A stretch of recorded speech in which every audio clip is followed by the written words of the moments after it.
जो चीज इंपॉर्टेंट है ना, तो इसलिए, नहीं तो वैसे ध्यान नहीं देती मैं इतना।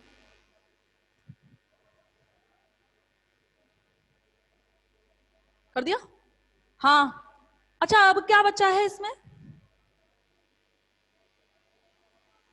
हाथ से प्रैक्टिस किए बिना नहीं आएगी कोई चीज, ध्यान रखना। sp3 आपके लिए छोड़ के जाऊंगी, करके देखना, आ जाए तो ठीक, ना आए तो कोई बात नहीं, मुझे कराना ही है। ठीक है, इतना ही हो पाएगा आज। sp3 हो पाया तो मैं करवा दूंगी, देखना। देखो, ये वाली चीज आ गई, मिटा दूं ना अब? जो वैल्यू बची है उन्हें चलो ठीक है, कोई बात नहीं है, दिक्कत नहीं आनी चाहिए। अब देखो, ये लंबवत मैंने लगाई फर्स्ट और सेकंड के लिए, फर्स्ट और थर्ड में लंबिकता की शर्त लगाओ। फर्स्ट और थर्ड में लंबिकता की शर्त के लिए क्या करेंगे बच्चों? शाई फर्स्ट मानो शाई थर्ड पर लंबवत है, तो देखना क्या करोगे। A1 A3 plus B1 B3 plus C1 C3 बराबर 0 होगा कि नहीं होगा? होगा कि नहीं होगा? देखो, ये A1 A3 plus B1 B3 ये तो 0 है। देखो A1 का मान क्या है? 1/√3।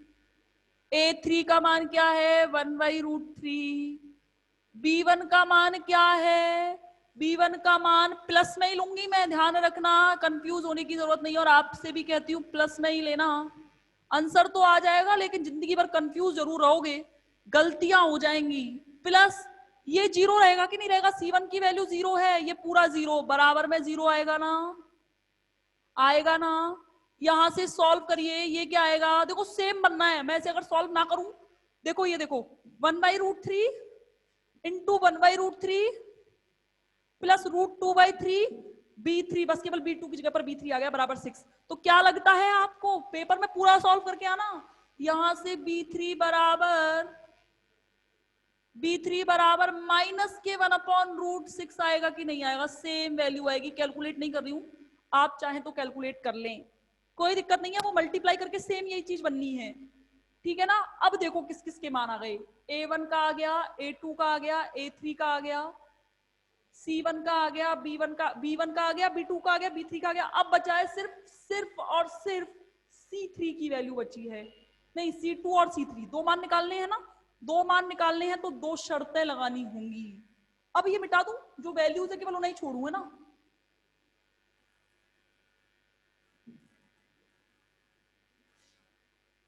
देखना एक बार,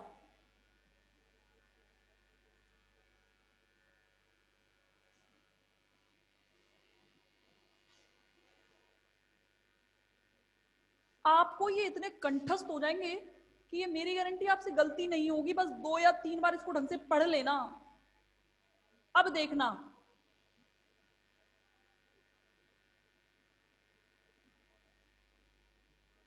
इधर देखना एक बार, मेरे पास किस किस का मान है? A1 का मान है, A2 का मान है, A3 का मान है, B1 का मान है, B2 का मान है, B3 का मान है, C1 का, C2 C3 का निकालना है। तो C1 C2 C3 की वैल्यू निकालने के लिए मुझे केवल इन दोनों से काम है। मैं चाहूं तो इन दोनों में लंबवत की शर्त लगा दूं, लेकिन लंबवत की शर्त लगाने से क्या होगा? A2, देखो लंबवत की शर्त, परस्पर लंबवत की लगाऊंगी तो क्या आएगा? A2 A3 plus B2 B3 plus C2 C3 आएगा कि नहीं आएगा? बराबर 0।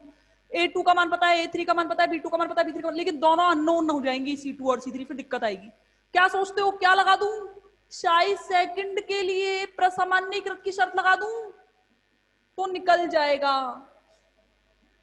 प्रसामान्यीकरण की शर्त लगाने पर, लगाओ, क्या होती है प्रसामान्यीकरण की शर्त? A2 square plus B2 square plus C2 square बराबर 1। लांबिकता की शर्त लगाई है, A2 square plus B2 square plus C2 square बराबर 1। लांबिकता की शर्त लगाने के बाद क्या आएगा? A2 का मान आपको पता है क्या है? 1/√3 का होल स्क्वायर कर दूं, प्लस B2 का मान क्या है बच्चों? माइनस के 1/√6 का होल स्क्वायर हो जाएगा, प्लस C2 स्क्वायर की वैल्यू निकालनी है, बराबर क्या आ गया? 1। इसका स्क्वायर करेंगे तो क्या आएगा? 1/3। इसका स्क्वायर करेंगे तो क्या आएगा? 1/6 प्लस के C2 स्क्वायर बराबर क्या आएगा? 1। सेम बिल्कुल वही चीज, ये दोनों को जोड़ दो, ये दोनों को जोड़ो, चलो जोड़ो मत, ऐसा कर लेती हूं मैं, C2 स्क्वायर बराबर इन दोनों को इधर भेज दो, -k1/3 -k1/6। C2 स्क्वायर बराबर, एलसीएम ले लो, पूरे में से 6 आएगा एलसीएम।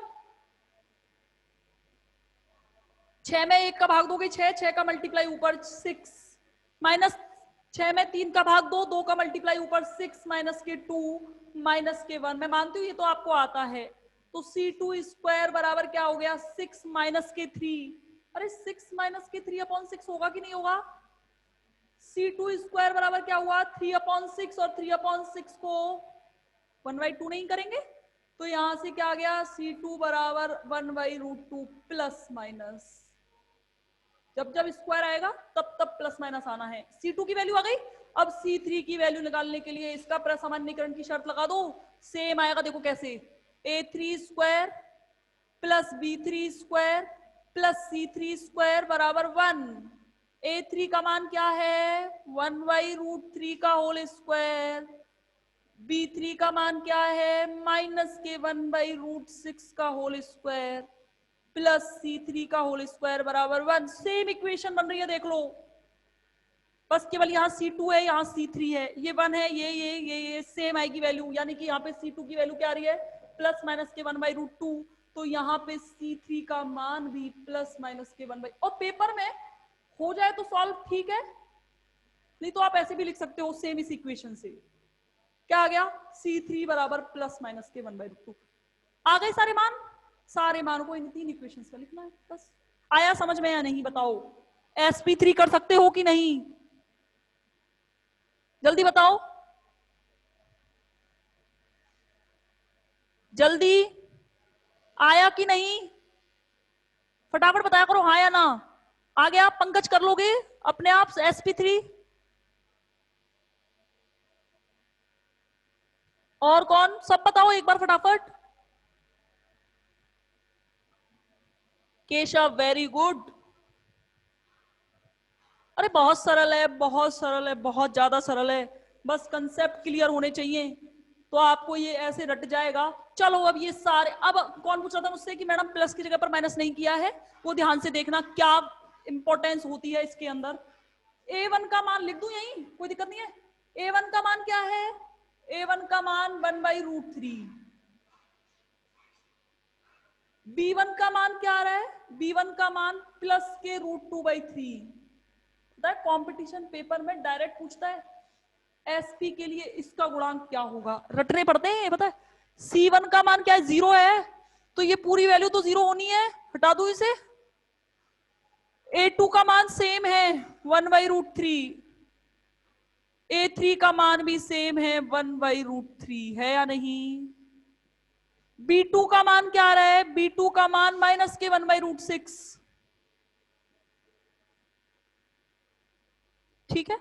B3 का मान क्या है, B3 का मान भी -k1/√6। C2 का मान क्या है, C2 का मान है आपका, कहां गया C2, C2 का मान +k1/√2, और C3 का मान भी +k1/√2। अब देखना, जो बच्चे मुझसे पूछ रहे थे कि प्लस की जगह माइनस क्यों नहीं लिया है, ये तो बिल्कुल इन सबसे अलग दिख रहा है। ये वाली चीज सेम दिख रही है कि नहीं दिख रही है, तो इसको एक दूसरे से विभक्त करने के लिए कि साई सेकंड अलग है, साई थर्ड अलग है, प्लस की जगह पर क्या लिख सकते हैं, माइनस।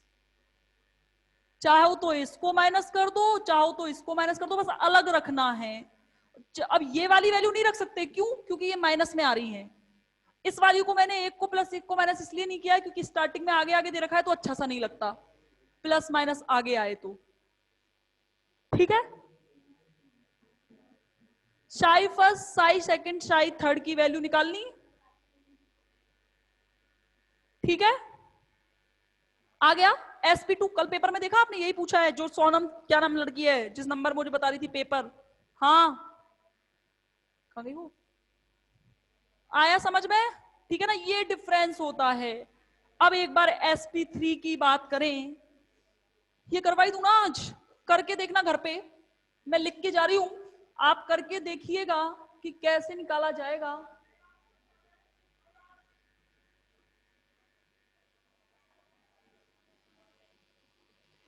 देखो बच्चों, sp3 के लिए बड़ा ही सरल और साधारण सा है, थोड़ा लेंदी जरूर है, लेंदी है, ऑब्वियस सी बात है। 8 गुणांकों की गणना करनी, 8 नहीं 12। कैसे, क्या होगा? शाई फर्स्ट क्या होगा बच्चों? A1 शाई S प्लस B1 शाई PX प्लस C1 शाई PY प्लस D1, या स्मॉल में ले लो, D1 शाई PZ। 4 है ना, 4 ही बनेंगे ये और 4 ही बनेंगे ये। शाई सेकंड, शाई थर्ड और शाई फोर्थ। कैसे? A2 A3 A4 शाई S शाई P शाई S शाई S, B2 B3 B4 शाई PX शाई PY, शाई PX ही आएगा सब में भाई, शाई PX, C2 C3 C4 शाई PY शाई PY शाई PY, D2 D3 D4 शाई PZ शाई PZ शाई PZ। कितने गुणांक हो गए? 4 ये रहे, 4 ये रहे, 4 ये रहे, 4 ये रहे, 4 एकम 4, 8 12 और 16, 16 गुणांकों की गणना करनी है। बता रही हूं मैं, करके देखना। सबसे पहले इनका आवेश घनत्व तो देखेंगे, A1 स्क्वायर बराबर A2 स्क्वायर बराबर A3 स्क्वायर बराबर A4 स्क्वायर बराबर 1/4 A1 A2 A3 A4 की वैल्यू 1/2 आ जाएगी प्लस माइनस के। इसके बाद में क्या देखना है? इसके बाद में शाई फर्स्ट के लिए मानूंगी मैं वो केवल एक्स अक्ष में अभिविन्यासित है, तो एक्स अक्ष के अभिविन्यासित के लिए केवल ये दोनों चीजें बचेंगी। बचेंगी कि नहीं बचेंगी? केवल ये दोनों चीजें बचेंगी। ये दोनों जीरो होंगे कि नहीं होंगे? y भी जीरो, z भी जीरो, c1 की वैल्यू जीरो, d1 की वैल्यू जीरो। तो ये दोनों के लिए फिर क्या लगा दोगे? प्रसमान्य लांबिकता की शर्त, a1 square plus b1 square बराबर 1। a1 का मान पता ही होगा, b1 स्क्वायर की वैल्यू निकाल लेना आप। हो गया। फिर क्या करना है? फिर इनको परस्पर लंबवत वाली शर्त लगा लेना। फर्स्ट सेकंड पर लंबवत है, थर्ड पर लंबवत है, फोर्थ पर लंबवत है, वहां से 3 गुणांक निकल के आएंगे। ठीक है ना? इसके बाद में देखना क्या गुणांक बचते हैं और कैसे कैलकुलेशन होगी। शर्तें वही लगेंगी, सिंपल से सिंपल शर्तें लगा के देखना कैसे कैलकुलेट कर पाएंगे। वही लंबिकता की, वही प्रसामान्यीकरण की, वही परस्पर लंबवत की शर्तें लगाते हुए आप इन्हें कैलकुलेट करना, और इन 16 गुणांकों को कैलकुलेट करके मुझे कल बताओगे, या इसे मुझे ही कराना है? कोशिश भी करोगे या फिर मैडम हाँ आप कोशिश नहीं, इसको करके दिखाएंगे? बताओ, कर लोगे या नहीं? कर लोगे या नहीं बताओ जल्दी, हाँ या ना में तो जवाब दिया करो। सब कर लोगे या एक भी ऐसा स्टूडेंट है कि नहीं मैडम कराइए? सब एक साथ मुझे रिप्लाई करेंगे। जिनको लग रहा है, एक भी स्टूडेंट कह देगा ना कि नहीं मैडम। सब 22 है, 22 रिप्लाई आने चाहिए। 21 है, चलो 21 रिप्लाई आने चाहिए। बताओ बताओ जल्दी। भावना का आ गया, भारती का भी आ गया, और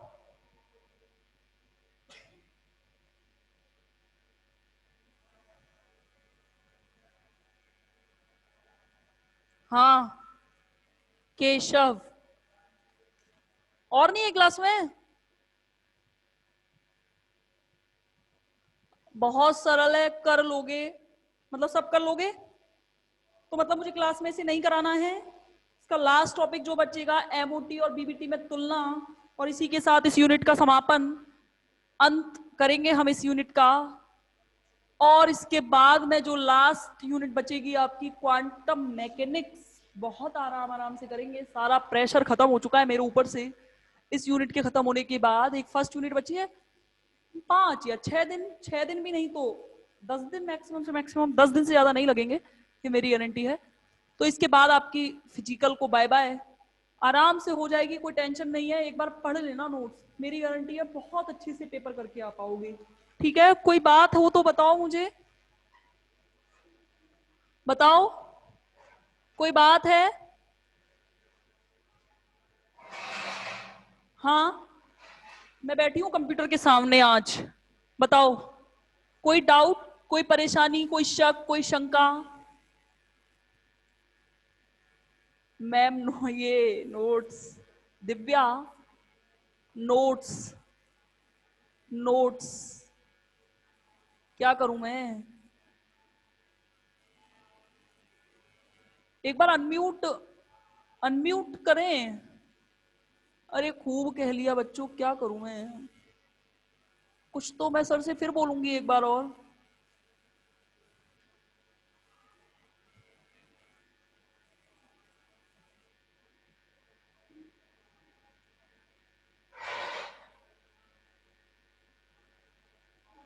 चलो ठीक है, कोई नहीं, है ना, देखती हूँ, मैं बात करती हूँ एक बार और सर से आज।